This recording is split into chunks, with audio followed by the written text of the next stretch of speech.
Hello guys, আসসালামু আলাইকুম। আজকে আমরা দেখব ২০২২ সালে রিলিজ হওয়া একটি ফোন ২০২৬ সালে এসেও কেমন পারফরমেন্স করছে। যেমনটা দেখতে পাচ্ছেন আমার হাতে আছে Oppo A17K, যার বর্তমান অফিসিয়াল প্রাইস ৳১১,৫৯০ তবে এটি ২০২৩ সালে কেনা হয়েছিল ৳১৪,৯৯৯ Oppo A17K এই ফোনটিতে স্টোরেজ হচ্ছে ৬৪ জিবি, র্যাম থাকছে ৩ জিবি এবং মেইন ক্যামেরা হচ্ছে ৮ মেগাপিক্সেল। ফ্রন্ট ক্যামেরা পাচ্ছেন ৫ মেগাপিক্সেল এবং ব্যাটারি পাচ্ছেন ৫,০০০ এমএইচ। এটির রিফ্রেশ রেট ৬০ হার্জ হওয়ায় একদমই বাজে এবং ল্যাগি একটা ফিল পাবেন।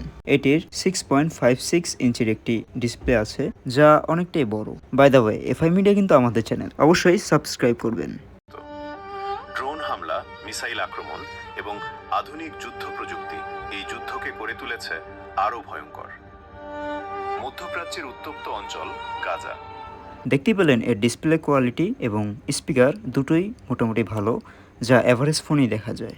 ওভারঅল এই ফোনটি ৩ বছর ব্যবহারে ইউজার এক্সপিরিয়েন্স একটু বাজে, কারণ এটি বেসিক স্ক্রলিং যেমন ফেসবুক, ইনস্টাগ্রাম স্ক্রলিংয়েও ল্যাগ দেয়। তাই এই ফোনটির জন্য আমার রেটিং থাকবে 5/10। ভিডিওটি ভালো লাগলে অবশ্যই লাইক দিবেন এবং কমেন্ট করবেন।